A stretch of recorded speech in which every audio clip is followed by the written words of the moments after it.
গোটা সিদ্ধ ভীষণই পরিচিত একটা খাবার। অঞ্চল বিশেষে এই গোটা সিদ্ধ বানানোর পদ্ধতি কিন্তু অনেক রকমের রয়েছে।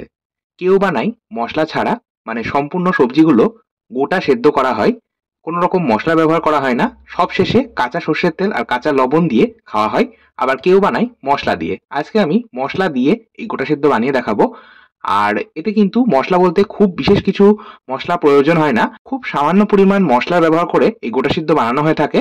আর গোটা সিদ্ধ কিন্তু বানানো হয় একটা বিশেষ দিনে, সেটা হলো আমাদের বাঙালিদের সরস্বতী পুজোর দিনে। আর এই গোটা সিদ্ধ সরস্বতী পুজোর দিন বানানো হলেও সেদিন কিন্তু খাওয়া হয় না, এটা খাওয়া হয় পরের দিন, অর্থাৎ সরস্বতী পুজোর পরের দিন শীতল ষষ্ঠী পুজো করে এটা কিন্তু প্রসাদ হিসেবে গ্রহণ করা হয়। যাই হোক, এখানে একটা পাত্রের মধ্যে আমি গোটা সিদ্ধ বানানোর জন্য প্রথমেই ডাল ভিজিয়ে নেব। এখানে আমি সবুজ মুগ ডাল নিয়েছি, যেটা হচ্ছে তরকার ডাল। এর সাথে আমি এক মুঠো রাজমা, এক মুঠো মটর, মটর অর্থাৎ ঘুগনি বানানোর যে মটর, সেই মটর নিয়েছি। আর এক মুঠো ছোলা নিয়েছি, চাইলে আপনারা কাঁচা বাদামও নিতে পারেন। এই সমস্তটা 2 থেকে 3 বার জল বদলে ধুয়ে নিয়ে সারা রাত ভিজিয়ে রেখেছিলাম। এখন আমি পরের দিন সমস্ত সবজিগুলো একত্রিত করে নিচ্ছি। প্রত্যেকটা সবজি কিন্তু এখানে গোটা ব্যবহার করতে হবে, সেই জন্যই কিন্তু এই রান্নাটার নাম গোটা সেদ্ধ। আর এখানে কিন্তু প্রত্যেকটা সবজি 6টা করে ব্যবহার করতে হবে, এটাই কিন্তু নিয়ম। প্রত্যেকটা সবজি 6টা করে ব্যবহার করতে হবে। কেউ 3টে সবজি ব্যবহার করে, কেউ 5টা সবজি ব্যবহার করে, আবার কেউ 6টা বা 7টা সবজিও ব্যবহার করে থাকে। যার যেমন নিয়ম সেইভাবেই কিন্তু বানায়।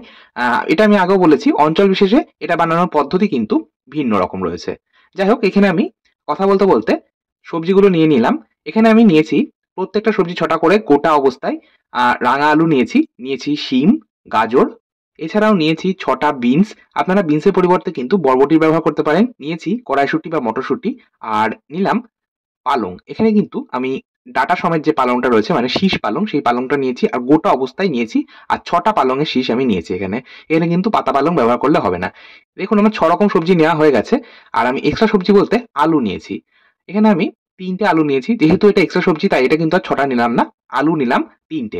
এছাড়াও এখানে কিন্তু সবজি হিসেবে আপনারা ব্যবহার করতে পারেন ছোট ছোট 6টা বেগুন আর ছোট ছোট মূলো। এই সবজিগুলো কিন্তু ব্যবহার করা যেতে পারে। আর এছাড়াও পালং এখানে আমি ব্যবহার করছি। অনেকের বাড়িতে কিন্তু পালংয়ের পরিবর্তে ব্যবহার করা হয় সজনের ফুল, আপনারা কিন্তু সজনের ফুলও ব্যবহার করতে পারেন। এছাড়াও অনেকে গোটা কুল ব্যবহার করে থাকে, আপনারা চাইলে কুলের ব্যবহারও করতে পারেন। যাই হোক, যে সবজি আপনারা ব্যবহার করেন না কেন, সেগুলো কিন্তু গোটা অবস্থায় ব্যবহার করতে হবে। আর প্রত্যেকটা সবজি কিন্তু সুন্দরভাবে প্রথমেই ভালো করে 2 থেকে 3 বার ধুয়ে নেবেন। আচ্ছা, এর সাথে কিছু মশলা ব্যবহার করা হবে। মশলার মধ্যে আমি নিয়েছি কাঁচা হলুদ, আদা, আর নিয়েছি স্বাদ মতন কাঁচা লঙ্কা। আপনারা যে যেমন ঝাল খাবেন সেই মতন লঙ্কার ব্যবহারটা করতে পারেন। আচ্ছা, এই সাথে আমি কিছু গোটা মশলাও নিয়েছি। সেই মশলাগুলো আমি কি কি নিয়েছি সেগুলো পরে বলে দেবো। অপরদিকে আমি ডাল দেখিয়ে দিচ্ছি। দেখুন, ডাল সারা রাত ভিজিয়ে রাখার ফলে ডাল কিন্তু সুন্দরভাবে নরম হয়ে গেছে। ডাল ভেজানো জলটা ফেলে দিলাম। এখন আমি মশলাটা বানিয়ে নেবো। তার জন্য একটা গ্রাইন্ডিং জার নিচ্ছি। গ্রাইন্ডিং জারের মধ্যে নিয়ে নিলাম এক টুকরো কাঁচা হলুদ, নিয়ে নিলাম একটা হাফ ইঞ্চি সাইজে আদার টুকরো, আর 5 থেকে 6টা মতন কাঁচা লঙ্কা নিয়েছি। আর নিয়ে নিলাম 1 চা চামচ মৌরি, 1 চা চামচ গোটা জিরে। সম্পূর্ণ জল ছাড়া এটা আমি গ্রাইন্ড করে নিলাম।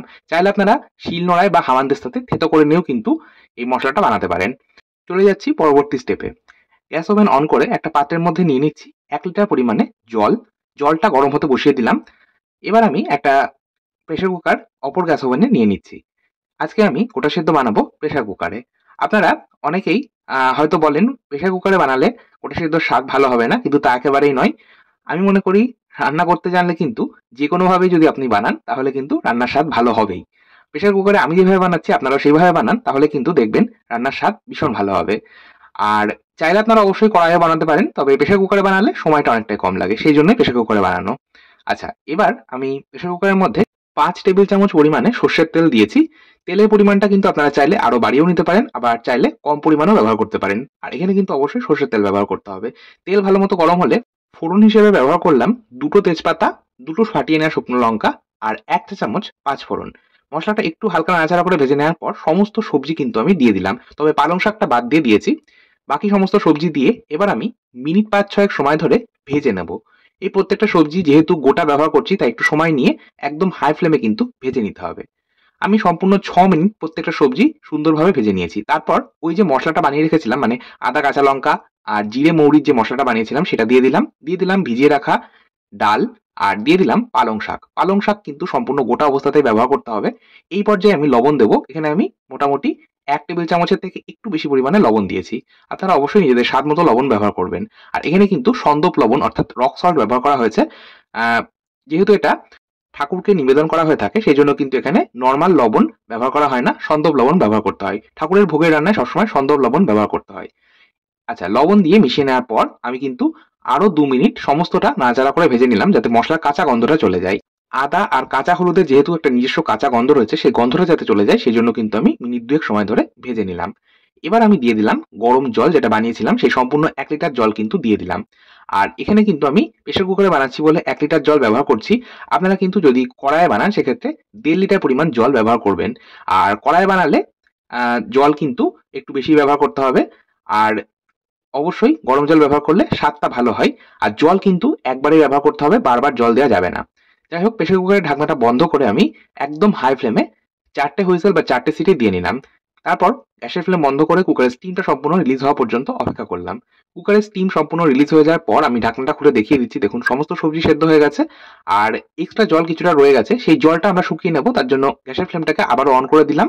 এত ঝোল, ঝোল খেতে কিন্তু একদমই ভালো লাগবে না গোটা সেদ্ধ। তাই একটু যাতে জলটা সম্পূর্ণ শুকিয়ে যায় সেজন্য গ্যাসের ফ্লেমটাকে অন করে নিতে হবে আর ২ থেকে ৩ মিনিট ফুটিয়ে নিতে হবে। আচ্ছা, এই পর্যায়ে কিন্তু আমি দিয়ে দিয়েছি ২ টেবিল চামচ পরিমাণে চিনি।